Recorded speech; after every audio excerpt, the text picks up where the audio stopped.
I grew up in the mountains of North Carolina, a little town called Sylva.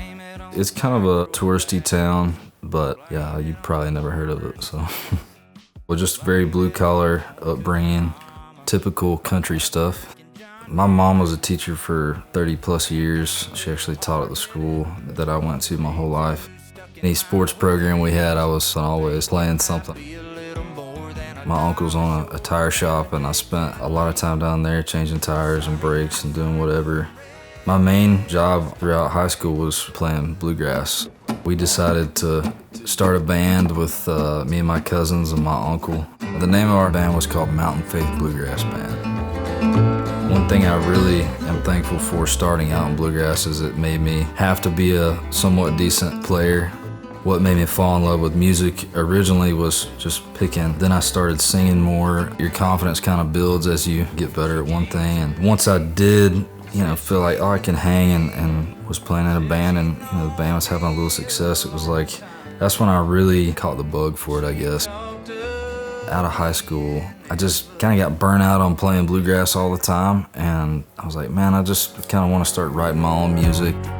My dad has a shop that he built back in the day, and at the time I was living at home, and I think my mom was just getting tired of me rocking out in my bedroom. Eventually I kind of took over the whole thing and built a little desk in there, and that's kind of where I started, learning how to track instruments and roughly do some very terrible demos.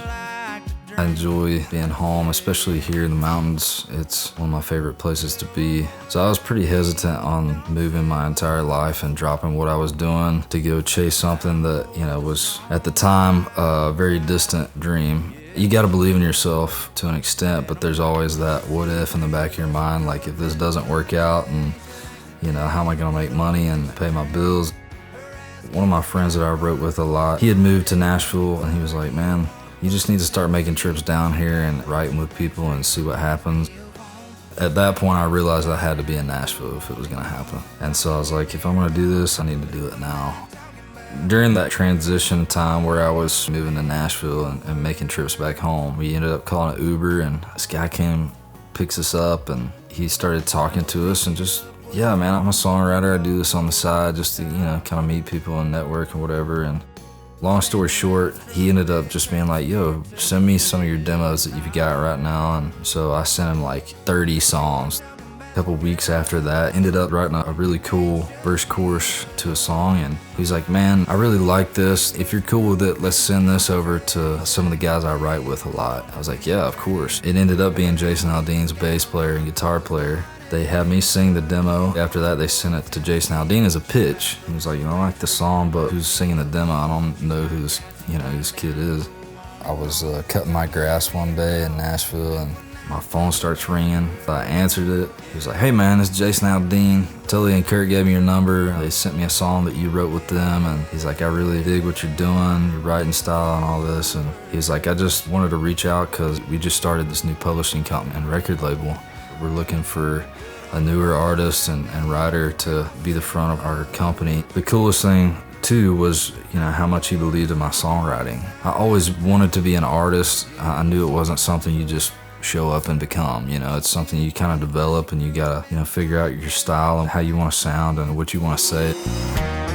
Writing is one of the best ways I think that you can kind of find that and develop your sound and everything else that comes with that. Most of our stuff is guitar heavy.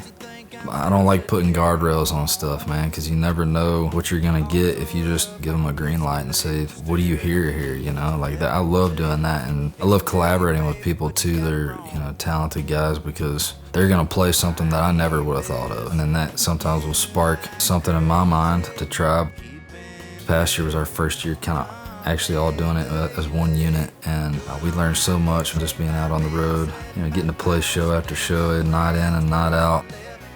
There's such a wide lane now. There's so many people coming in from different genres. I think it'd be cool to just do what we do, and it is different on its own. So hopefully people see that, and they see all the work we put into it, and the sacrifices. The average listener is not gonna ever know that, but we do, and that's why we put so much time and effort into it.